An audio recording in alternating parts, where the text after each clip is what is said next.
On this Saturday night, the spat over masks. The U.S. tries to limit exports to Canada. It would hurt both of our countries. Will this escalate a health war between two allies?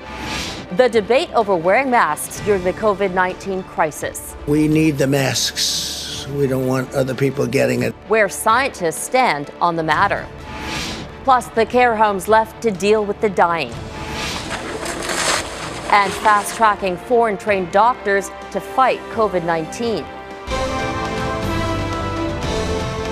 Global National with Robin Gill. Good evening and thank you for joining us. Canada is expecting a shipment of surgical face masks to arrive in the next 48 hours. It's a much-needed supply, but what's really in demand is N95 respirator masks. Those are proving to be a bit more challenging to get. President Donald Trump warned manufacturer 3M to stop exporting them to Canada and Latin America. Prime Minister Justin Trudeau says his government is still in talks with the Trump administration about the importance of keeping essential medical supplies flowing across the border in both directions. But as David Akin reports, Canada isn't planning any retaliatory measures against a longtime ally. Unlike surgical masks, tight-fitting N95 masks can stop the droplets that may contain the COVID-19 virus, and that makes them a crucial tool for frontline healthcare workers. They're also in short supply, a supply that may get worse after a White House order that a key American manufacturer of N95 masks, that's 3M, must stop exporting them to Canada and Latin America. We need the masks. We don't want other people getting it. Canada is now pressing the Trump administration to reverse that call. We're also continuing to impress upon countries around the world that they are hurting themselves when they limit the flow of essential goods across their borders. Meanwhile, Canadians are helping keep America safe. For example, 1,500 Canadians from Windsor, Ontario, go to work every day in hospitals and clinics in Detroit, Michigan. In Nanaimo, BC, a mill is working round the clock, turning a special kind of cedar found only in Canada into a pulp that is a crucial ingredient for American makers of protective gear. Our pulp is going into surgical gowns, masks, drapes, all those kind of good things. Trudeau does not want to engage in tit-for-tat export bans. We are not looking at retaliatory measures or measures that are punitive. We know that it is in both of our interests to continue to work collaboratively and cooperatively to keep our citizens safe. But Ottawa is ramping up domestic industry to produce N95 masks and other gear. And it's also going to global markets. Up to 8 million surgical masks are en route right now from China. And not only that, but the Canadian government has rented a warehouse in China to help with the acquisition of more made-in-China personal protective equipment. We have been working day and night to source medical supplies for Canadian frontline workers. And of course, this is one of the great ironies of this crisis. Canada is looking for help from a country, China, with which it has been at odds with for much of the last 2 years, while its best friend and ally next door refuses to help. Robin? David Akin in Ottawa. Thanks, David. Trudeau will speak with Trump in the days ahead and will likely point out that Canadian nurses work across the border and Canada has supplied the U.S. with test kits and gloves. The U.S. has the most cases of COVID-19 in the world. More than 8,000 people have died, 1,100 people in the last day alone. There's a global competition among countries to secure what they can to fight this pandemic. Germany accuses the U.S. of swooping in and stealing face masks, which President Trump is now calling on all Americans to wear in public. But Canada's chief medical health officer says right now they must be reserved for the front lines. Jennifer Johnson reports.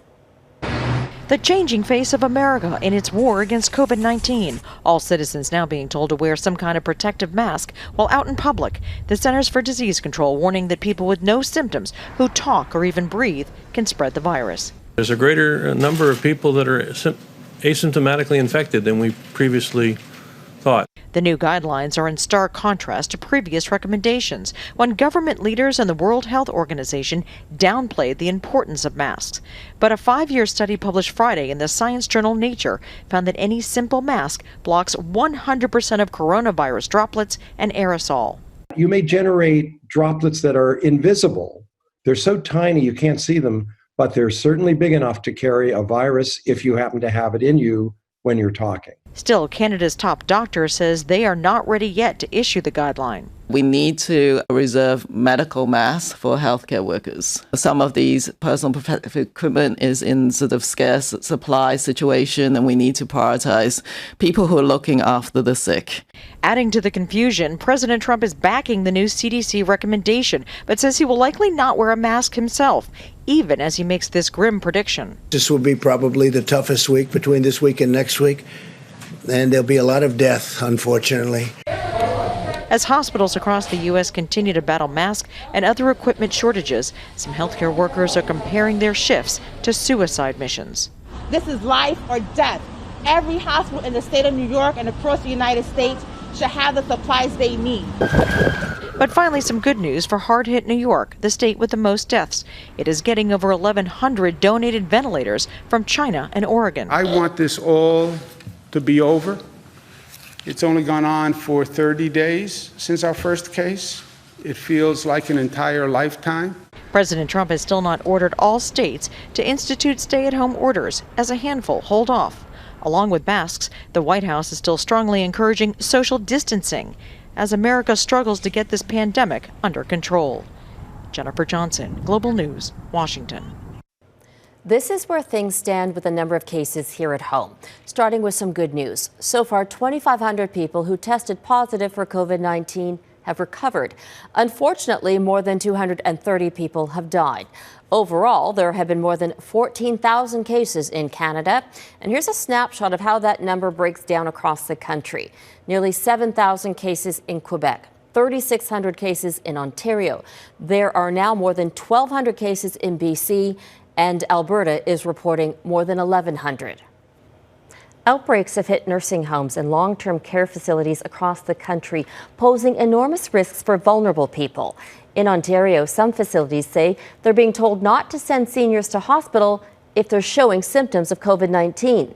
A document obtained by Global News suggests administrators start preparing families for the worst. Here's Morgan Campbell.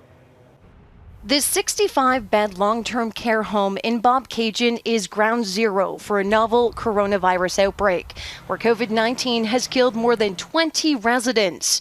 One was Edna Bowers, an 84-year-old woman who died at the home and not in hospital. They don't play God. Everybody's the same. I don't care if it's a 2-year-old, a 10-year-old, a 20-year-old, middle-aged, elderly, I don't care.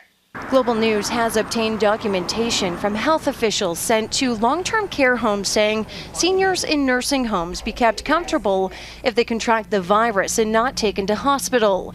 This communication from Quinte Healthcare adds that administrators should sit down with family members to prepare them, saying having this conversation preemptively is very important. It gives families time to digest the information when they are not in a crisis situation. And should an outbreak happen, it is difficult to manage all of the conversations at once. Both the health minister and chief medical officer were unaware of the directives. But they can be maintained in self-isolation within the home. We'll do that too. But no one is going to be denied access to health care if they need it. So there's been no directive not to transfer. In that, there's just been some heightened concern if it's from an outbreak facility into the hospital. They would have to treat it accordingly. Williams says if someone has a do not resuscitate order, they would not be transferred to hospital. But numerous families tell Global News otherwise. One family in southwestern Ontario says their loved one was asked to sign a waiver agreeing to remain at the home. They would be cared for by the people they're normally cared for, and that this would be a much better situation and comfortable situation for them to stay in their own senior residence. The director of Pinecrest notes that once she explained both the risk and pain that patients would endure through the intubation process, that no families decided to go that route. Morgan Campbell, Global News. Quebec accounts for more than half of the confirmed cases in Canada. The province is expecting to get projections next week from health authorities, and that could determine whether more measures are taken to stop the spread. This week on the West Block, Mike LeCouture speaks with Quebec's Deputy Premier about the situation and whether more restrictions are being considered. Mike? Robin, Quebec has been considered the epicenter of the COVID-19 outbreak in Canada, with a steady rise in the number of cases in recent days. Now, the government says part of the reason is because their spring break was in early March, and the WHO declaration of a global pandemic only came after that. Still, Premier François Legault has imposed some of the toughest measures in an attempt to stop the spread of COVID-19. Earlier this week, they started spot checks at the bridges joining Ottawa to Gatineau, Quebec, to cut down on non-essential visits to the province. The government also announced the closure of grocery stores on Sundays to give workers a break and to not give people another reason to leave their homes. If people ignore public health advice and are seen gathering in large groups, police forces have been told to hand out fines of up to $6,000. The Quebec's deputy premier wouldn't say if more severe sanctions are being considered, hoping people will instead just listen. For now, we count on our police officers to, like I said, be more severe and don't tolerate any infraction to the national health directives. But I beg people, the last people who still think that it is not a critical situation that we are facing, wake up and follow the rules. Guilbeault says the law only allows for them to hand out fines. However, last month, a woman who had the virus was arrested in Quebec City for leaving her home because she violated the Public Health Act in the middle of a public health emergency. Robin? Mike Lecouture in Ottawa. Thanks, Mike. Another cruise ship carrying dozens of Canadian travelers has docked in Florida. But the passengers aren't on dry land just yet. The Coral Princess arrived in Miami this morning with 97 Canadian passengers and 2 Canadian crew members. They won't be allowed to disembark until tomorrow at the earliest. A handful of people on board have tested positive for COVID-19. 2 people have died. The owner of the ship, Princess Cruise Line, says the deceased aren't Canadian, and it's unclear if the deaths are related to the new coronavirus. Global News has learned Ottawa is monitoring 6 other cruise ships still at sea with dozens of Canadians on board. Coming up, the UK records its highest daily death toll due to the new coronavirus.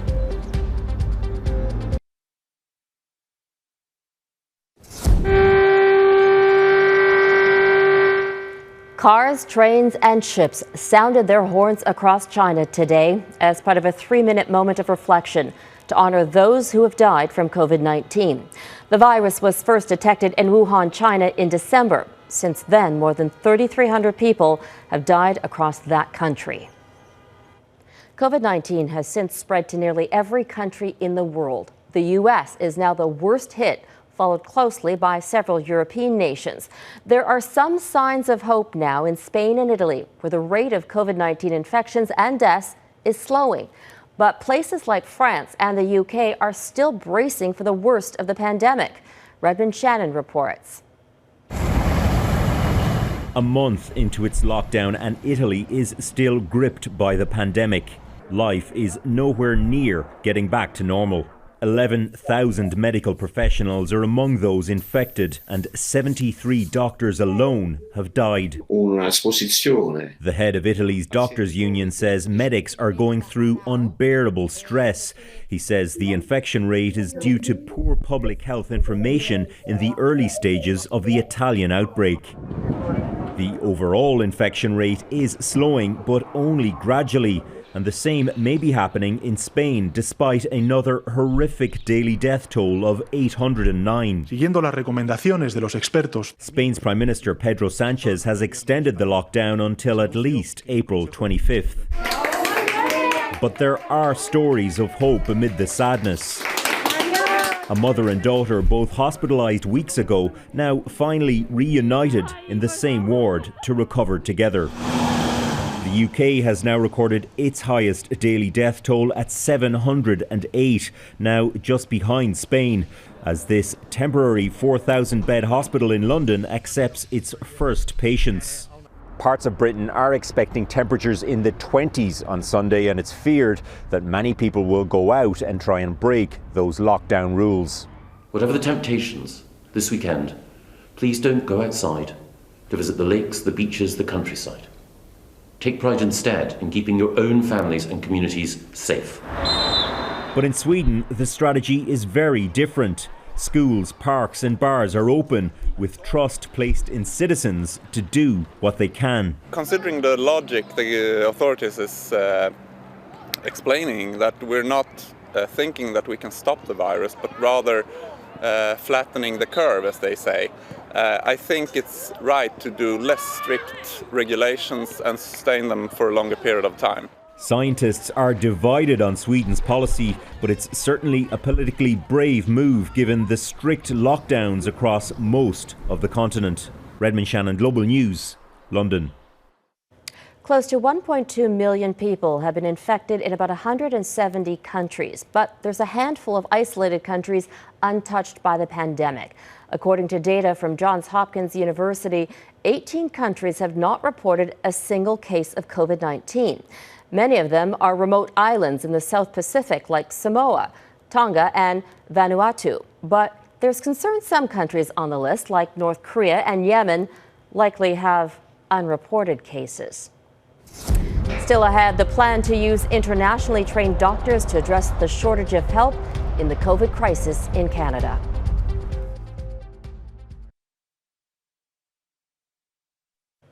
COVID-19 patients are being treated in hospitals across the country, but there is concern this may only be the beginning. As Mike Drolet explains, that's why some provinces are now considering allowing doctors and nurses trained abroad to join the frontline fight here in Canada. COVID-19 has spurred a rush to build makeshift hospitals across the country. It's less for the thousands of cases overloading the system now as it is in anticipation of what is to come. We are preparing ourselves in the next 2 to 3 weeks for a peak. Like most physicians, Dr. Shabana Sikander sees a system in need to monitor COVID cases in isolation and support overworked hospital staff. It's why Ontario and BC are looking to create positions for foreign-trained healthcare workers. I'm just thinking that why can't we work on prevention rather than waiting for the peak? Why can't we flatten the curve now? In Ontario, 1 in 10 confirmed COVID-19 cases is someone who works in healthcare. And in Ontario alone, there are 13,000 doctors and 6,000 nurses who were educated elsewhere and are not doing what they were trained to do. But the province's program is strict. While few have applied because it hasn't been advertised, only 10 in 12 applications have been accepted, leading to the provincial opposition to call for requirements to be relaxed. When you have between physicians and nurses close to 20,000 individuals, from what I understand, who've got credentials from other parts of the world, I just don't understand why we wouldn't collectively want to be able to get them onto the front lines to help. But there's also this: how many will accept the risk of working in a COVID-19 positive setting? Even if BC creates an associate physician class, is there enough incentive to get people to apply? A big problem is that it sounds like that it's temporary. We are thinking maybe some kind of pathway that leads to provisional licensure, conditional licensure, which ultimately leads to full licensure. Something like this. That could take time to figure out, something the healthcare system has in short supply. Mike Drolet, Global News, Toronto. Up next, missing school but trying to stick to the curriculum.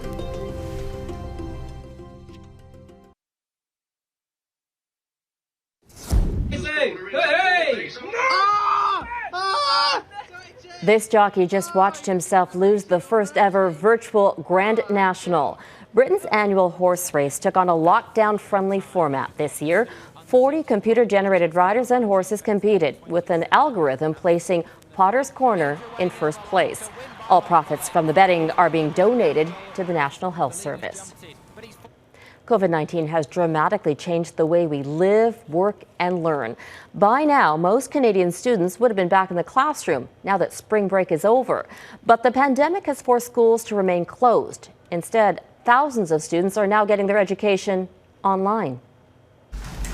After a downer of a spring break, Sienna Boxer was ready to get back to school, except it's still closed. I was really excited and I really wanted to see my friends, my classmates, and some of my teachers. The 12-year-old joins thousands of Canadian students now taking their classes online, but she's worried about being distracted at home. I haven't really been able to focus a lot with a different environment. I think it's much easier because you don't get as distracted in a classroom. And as at home, I have all of my fun things. All across the country, classrooms are empty, forcing teachers to rejig the curriculum with virtual classes. Definitely different, but doable. But everything has to be done very small steps to not overwhelm the parents who are also now struggling and the children at home. There will certainly be challenges. There may not be enough computers to go around the household now that parents are working from home. There isn't an exact system for grading either. If online learning is the only way, it's problematic, and when it's attached to grading practices that are not going to allow all students to demonstrate their learning. But experts say bringing down the walls of a classroom can benefit teachers by showing them new ways to teach. I can use any object that I have next to me and I can give you a whole math lesson with it. So just randomly, absolutely randomly, I have this in my head. You can see it's the tissue box.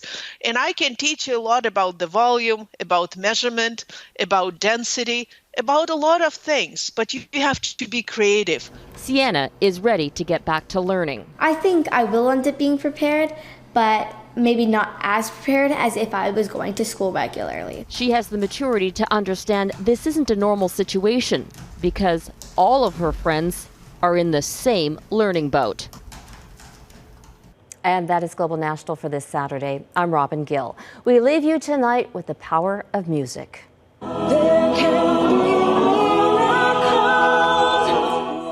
A Vancouver musician organized this virtual choir with 150 singers from 27 cities around the world. Their rendition managed to raise $2,000 for BC Women's Hospital and Food Banks Canada. Thank you for watching. I'll see you back here tomorrow. Good night.